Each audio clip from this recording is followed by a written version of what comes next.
Hi, Sophia Chang here, dancer, traveler, storyteller in the middle of World Tour 2015. And I am here to talk about one of the most annoying maxims that I hear life coaches say all the time. And I'm here to debunk it and tell you why it sucks and what to do instead. And that is change your story. I know it works for some people, but if you're watching this video and here and listening to me, then chances are it also has failed you like a bad lover. Not that I would know. So here are the reasons why change your story doesn't work. The first thing is saying that you need to change your story implies automatically that there's something wrong with it. This is a really uncompassionate way of looking at your own life and your own story. It's not very loving to be like, you need to change. It's kind of like telling a lover, you need to change. Nobody likes to hear that. Everybody wants to be accepted for who they are. And so if you tell yourself, I need to change my story, you're automatically saying that there's something wrong with your story to begin with, which kind of sucks because if it's your life story, if this is just what happened to you in life or just the choices you've made and how your life has gone, you can't change it. Can't change the past. So that's the first reason why it's kind of stupid to say change your story. The second reason is because it's fake. You can write like, oh my gosh, I am just this amazing, awesome dancer and everybody pays me and, in this attempt to do this law of attraction thing. I want to say that too, but guess what? I'm sitting here in my room making a video, not flying around the world dancing. I was actually flying around the world dancing, but that's besides the point. So I'm going to give an example from the admissions coaching, because as you know, I am an admissions master coach. Genius with admission. So I had, well, many, but I'll just pick one student, a C student. I get a lot of those, D, C and D students who also need to go to four-year universities that are somewhat reputable. If we took that old line of changing your story, the coach would just tell the student, oh, you know what? Don't tell yourself that you're a D student, that you're bad at school. You have to tell yourself, I am good at school and I'm a great student. Yeah, can you imagine if you wrote that in an essay to an adcom? Oh, I'm an awesome student, and then they look at your transcript? No, you're not. You're a D student. That's the truth.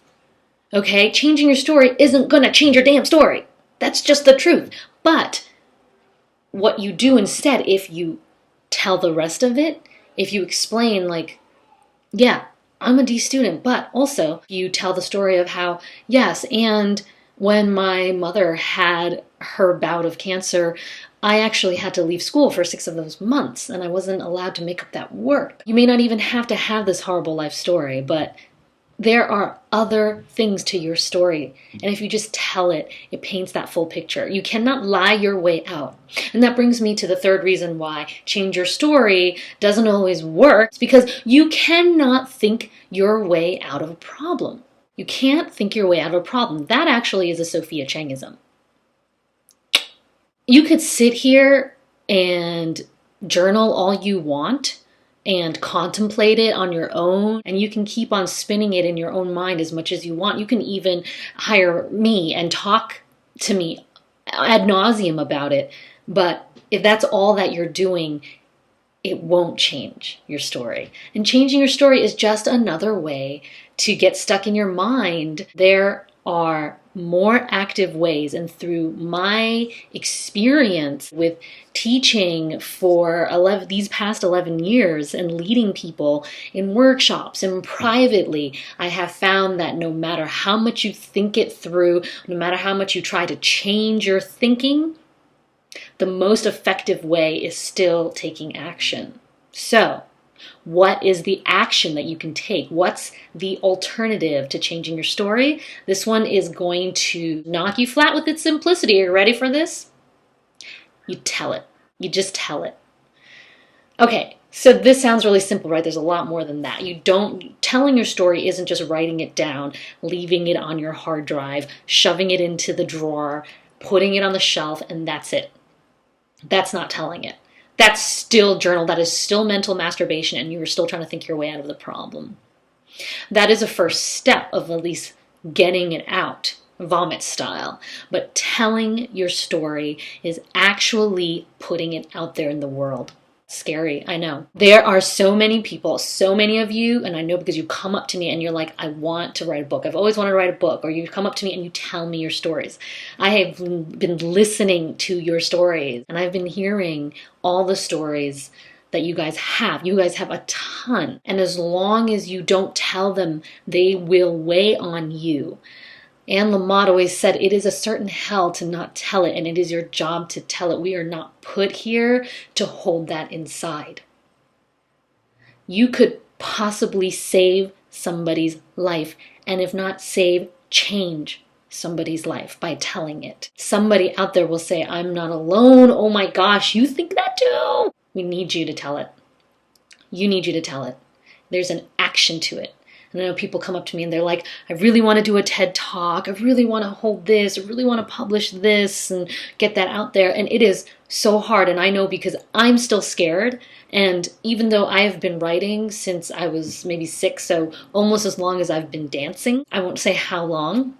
Let's just say Asian genes. Even though I've been produced as a playwright, I've won fellowships to study writing and scholarships for my writing. It's still terrifying to me. So let's do this. Let's get it out there. Go to www.sophiachang.com/workshops. Check out the links are below.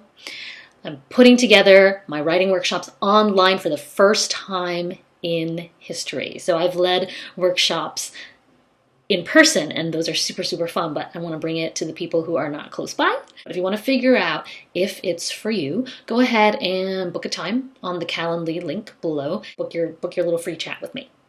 When is the workshop? Why don't I see dates? It's because it is so intimate and small that you guys get a say in when it is. It's going to be late May or June, depending on you.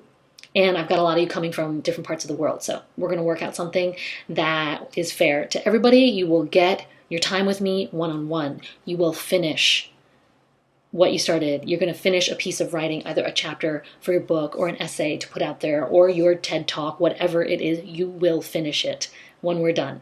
If not, I'm going to get Tiger Mom on you. Click the link. I'll see you soon.